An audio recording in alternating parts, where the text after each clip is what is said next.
Welcome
to Omega Elevators.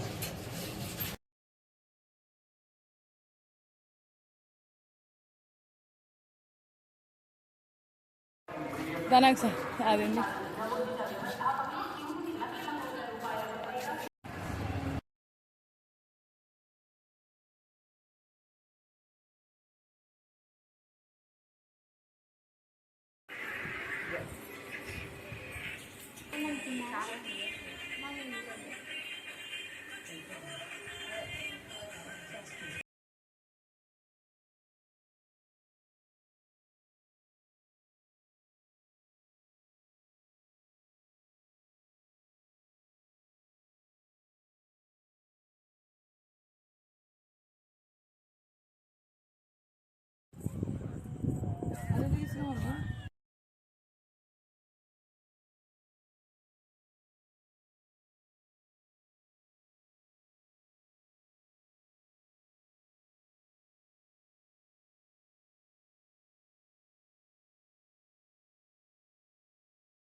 అనుకూల్య ఫలవిద్ధిరస్తు పూర్వోక్తయం గురుసేవిస్తాజాం సుభద్రౌ పరమేశ్వరస్య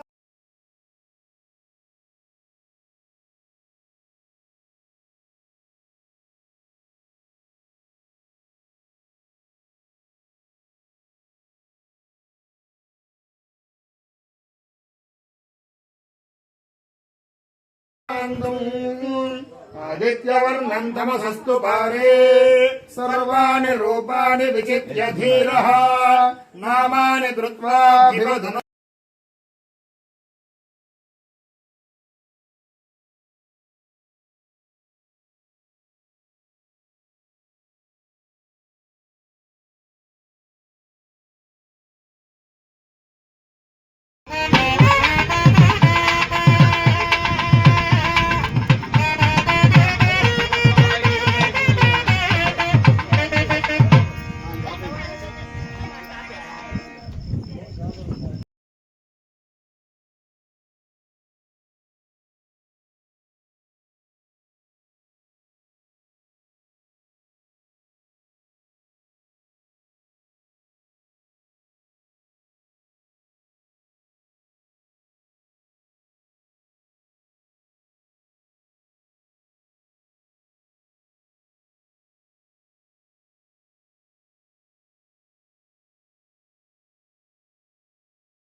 అన్ని వేసాలు అయిపోయి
అతడు కూడా అక్కడున్న ప్రజలందరినీ కూడా కన్నబిడ్డల వలె పాలిస్తూ ఉండేవాడుట.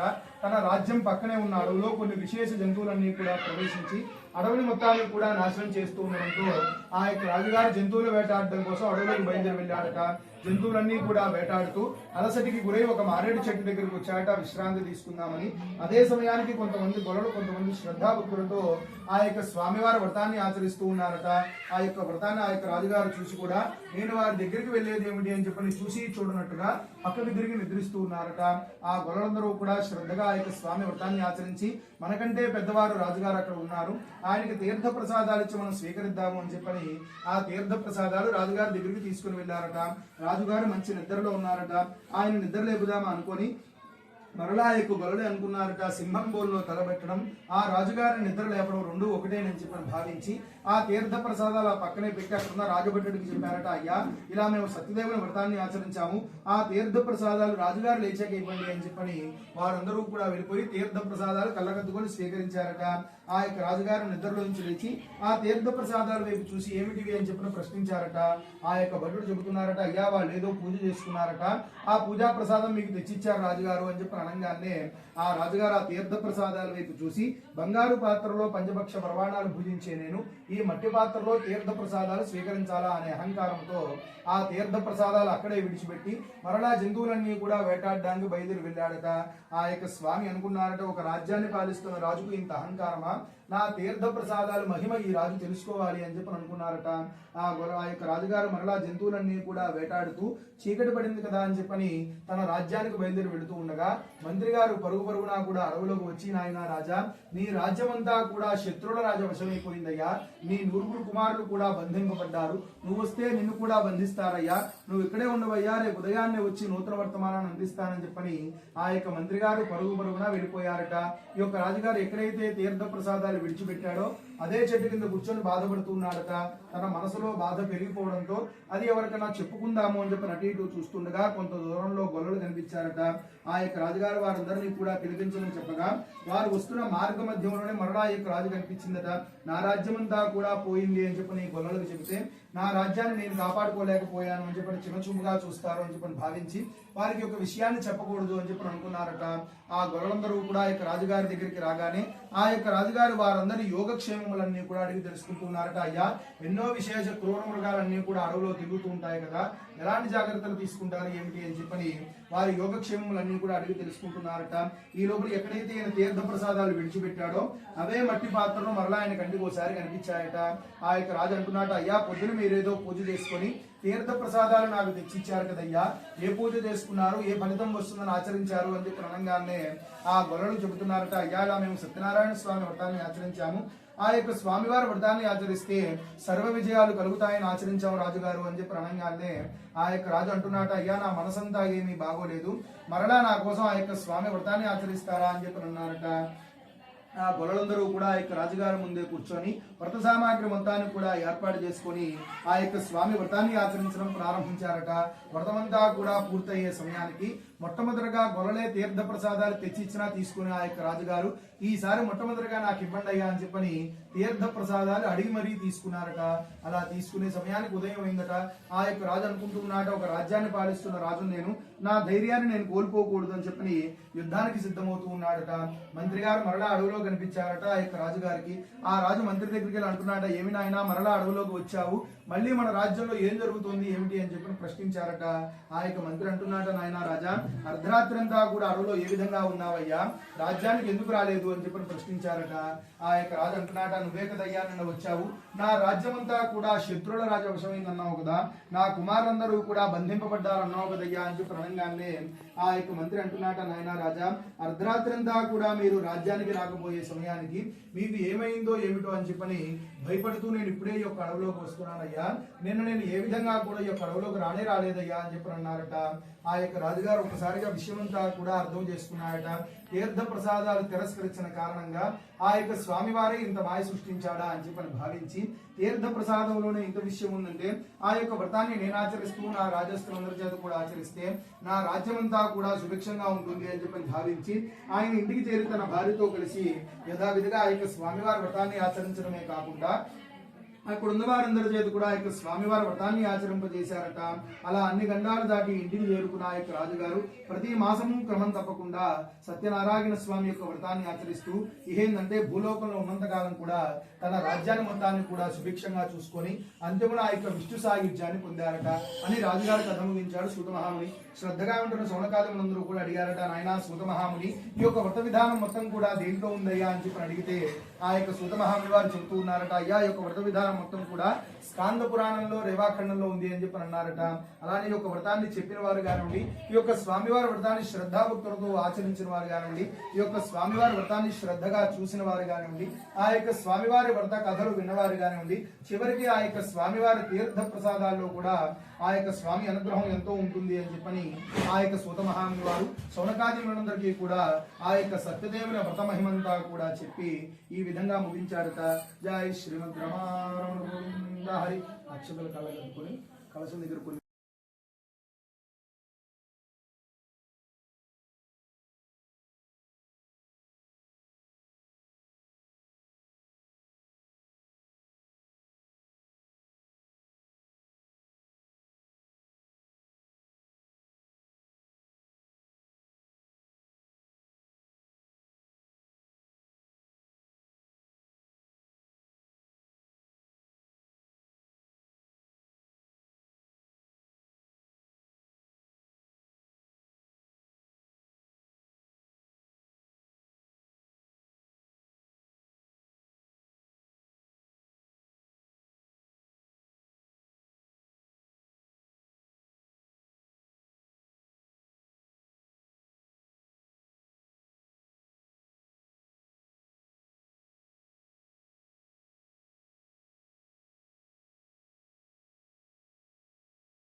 ఇట్లా పెట్టి అను, ఇట్లా పట్టుకొని ఇట్లా ఇట్లా అని అను.